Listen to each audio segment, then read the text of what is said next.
Hello and welcome everyone. I am doctor Prachi और आज की इस वीडियो में हम पढ़ने वाले हैं अस्थमा के बारे में। तो चलिए शुरू करते हैं। अस्थमा एक क्रोनिक इन्फ्लामेटरी कंडीशन है। क्रोनिक यानी लंबे समय तक बना हुआ इन्फ्लामेशन होता है। कहाँ पर होता है? लंग्स में होता है। ओके, अस्थमा को हम कैसे पहचानते हैं? हम अस्थमा को 3 चीज़ों से पहचानते हैं। पहला रहता है सांस लेने में दिक्कत, जिसे हम डिस्निया कहते हैं। दूसरी रहती है सूखी खांसी यानी ड्राई कफ। एंड तीसरा रहता है वीज यानी सीटी जैसी आवाज़ निकलती है क्योंकि बहुत ज़्यादा म्यूकस भरा होता है। अगर कोई पेशेंट में ये 3 सिम्टम्स मिल रहे हैं, first dyspnoea, second dry cough and third wheeze, तो हम अस्थमा को पहचानते हैं। अस्थमा में जो चेंजेस हो रहे हैं वो रिवर्सिबल होते हैं। हमें अक्सर लगता है कि अस्थमा एक एलर्जी के कारण होता है, पर यह 100% ट्रू नहीं है। अस्थमा की भी 2 वैरायटीज रहती है। पहला रहता है एक्सट्रेंसिक अस्थमा, जो कि एलर्जी के कारण होता है, और दूसरा रहता है इंट्रेंसिक अस्थमा, जो कि दूसरे कारण रहते हैं, जिसे हम आगे डिस्कस करेंगे। तो चलिए डिस्कस करते हैं difference between extrinsic asthma and intrinsic asthma. Now difference between extrinsic asthma and intrinsic asthma. Extrinsic asthma मैंने आपको पहले भी बताया, ये एक एलर्जी के कारण होता है, इसलिए इसके दूसरे नाम एलर्जिक अस्थमा, इंटरमिटेंट अस्थमा और एटोपिक अस्थमा रहता है। इंट्रेंसिक अस्थमा को इडियोसिंक्रेटिक अस्थमा भी कहते हैं। इडियोसिंक्रेटिक इसलिए क्योंकि इसका कॉज नहीं पता चलता है, अननोन कॉज रहता है।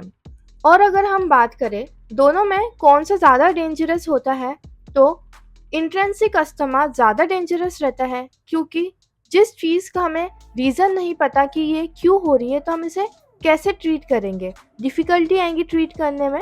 सो intrinsic asthma is more dangerous क्योंकि इसका कॉज नहीं पता होता है। एक्सट्रेंसिक अस्थमा जिसमें एलर्जी होती है, तो एलर्जन से दूर कर दो तो खुद ब खुद पेशेंट को आराम लग जाता है। अब हम पॉइंट डिस्कस करेंगे। Number 1 point, history of atopy. Atopy का मतलब होता है एलर्जी।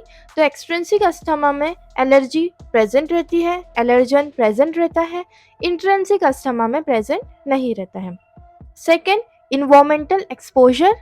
तो एक्सट्रेंसिक अस्थमा में प्रेजेंट रहता है इन्वायरमेंटल एक्सपोजर, इंट्रेंसिक अस्थमा में नहीं रहता है। Number 3 point, IgE level. तो इम्यूनोग्लोबुलिन ई, इसका सीधा सीधा रिलेशन एलर्जी के साथ होता है। तो एक्सट्रेंसिक अस्थमा में ये बढ़ा हुआ मिलता है, इंट्रेंसिक अस्थमा में ये नॉर्मल मिलता है। Next point, age of onset की अगर बात करें, तो extrinsic asthma generally young age group को इन्वॉल्व करता है, 12-15 years of age. Okay, early involvement इसमें हमको मिलता है। और वही हम बात करें इंट्रेंसिक अस्थमा की, तो ये एडल्ट ग्रुप में ज़्यादा शो होता है और इसका लेट ऑनसेट रहता है। बात करें सीवियरिटी की, तो हम इसे पहले भी डिस्कस कर चुके हैं कि एक्सट्रेंसिक अस्थमा लेस सीवियर होता है, इंट्रेंसिक अस्थमा मोर सीवियर होता है, क्योंकि इसका रीज़न नहीं पता होता है। Next point, response to bronchodilators. ठीक है, ये ड्रग्स रहते हैं जो ब्रोंकस है, ब्रोंक्योल है, उन्हें डायलेट कर देते हैं, क्योंकि अस्थमा में हमें पता है कि जो ब्रोंकस है वो नैरो हो जाता है, कंस्ट्रिक्शन हो जाता है, उसमें वो नैरो हो जाता है, म्यूकस फील्ड हो जाता है, उसका ल्यूमन नैरो हो जाता है, तो पेशेंट को सांस लेने में दिक्कत आती है। तो उस समय हम ब्रोंकियोडाइलेटर्स देते हैं, जो कि ल्यूमन को थोड़ा सा बड़ा कर दे और सांस लेने में प्रॉब्लम ना हो। तो रिस्पॉन्स टू ब्रोंकियोडाइलेटर्स की बात करें, तो एक्सट्रेंसिक अस्थमा में बेटर रिस्पॉन्स मिलता है, क्योंकि एलर्जन के कारण जो ब्रोंकस है उसका ल्यूमन नैरो हो जाता है, और जब हम ब्रोंकियोडाइलेटर्स देते हैं तो पेशेंट को आराम लगता है। इंट्रेंसिक अस्थमा में थोड़ा सा कम रिस्पॉन्स मिला है ब्रोंकियोडाइलेटर्स का।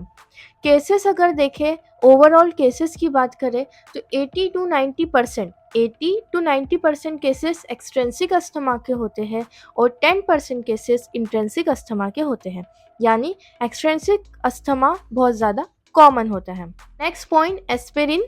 तो एस्पिरिन एक ड्रग होता है, आप सभी को पता है, हेडेक होता है तो भी लेते हैं बहुत सारे लोग एस्पिरिन।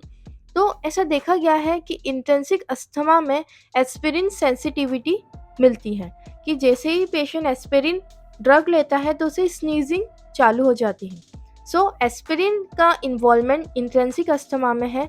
एस्पिरिन सेंसिटिविटी हमें मिलती है इंट्रिंसिक अस्थमा में। सो एस्पिरिन सेंसिटिविटी मिलती है हमें इंट्रिंसिक अस्थमा में। एक्सट्रिंसिक अस्थमा में ऐसी कोई सेंसिटिविटी हमें नहीं मिली। बात करें नेज़ल पॉलिप की, तो जिसे ज़्यादा स्नीजिंग होगी उनमें ज़्यादा नेज़ल पॉलिप मिले गए हैं। सो नेज़ल पॉलिप हमने अभी बात करी कि एस्पिरिन सेंसिटिविटी होती है, पेशेंट को स्नीजिंग होती है, छींकें आती है, तो नेज़ल पॉलिप होने के चांसेस भी इंट्रिंसिक अस्थमा में रहते हैं और एक्सट्रिंसिक अस्थमा में कम चांसेस रहते हैं।